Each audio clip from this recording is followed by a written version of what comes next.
احمد مسعود په مسکو کې یوې ناستې کې د طالبانو څخه د افغان نجونو د مکتب خوشي کولو غوښتنه کړې ده.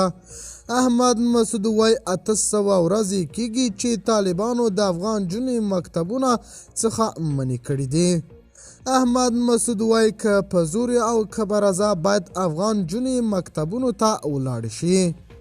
احمد مسعود دا هم ویلي کېدای شي زه د یو نوي نظام سره افغانستان ته ورستون شم او د طالبانو پر ضد به جنګ جاري ساتم. احمد مسعود د افغان نجونو مکتبونو د خوشي کولو ټینګار بار بار کړی ده.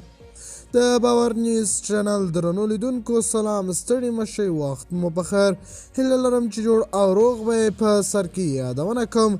که باور نیوز چینل مو نه وي سبسکرایب کړی، د نورو تازه خبرونو لپاره باور نیوز چینل په درنښت سره سبسکرایب کړئ.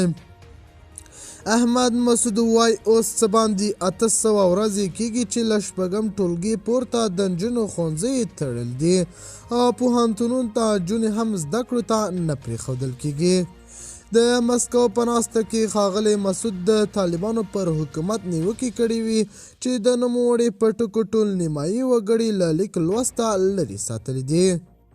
په تاجکستان کې هم ځینو پخوانیو چارواکو تېره اونۍ د طالبانو حکومت پر ضد د یو بنسټ په غونډه کې څرګندونې کړې وې. هغوی وایي طالبانو حکومت باید ښځو نجونو ته اجازه ورکړي چې خپلې زده کړې وکړي. د باور نیوز چینل درنو لیدونکو دا زموږ ته دې مهال چمتو کړی خبر. د نورو تازه خبرونو لپاره باور نیوز چینل په درنښت سره سبسکرایب کړئ. د الله په امان، تر بیا ښې چارې.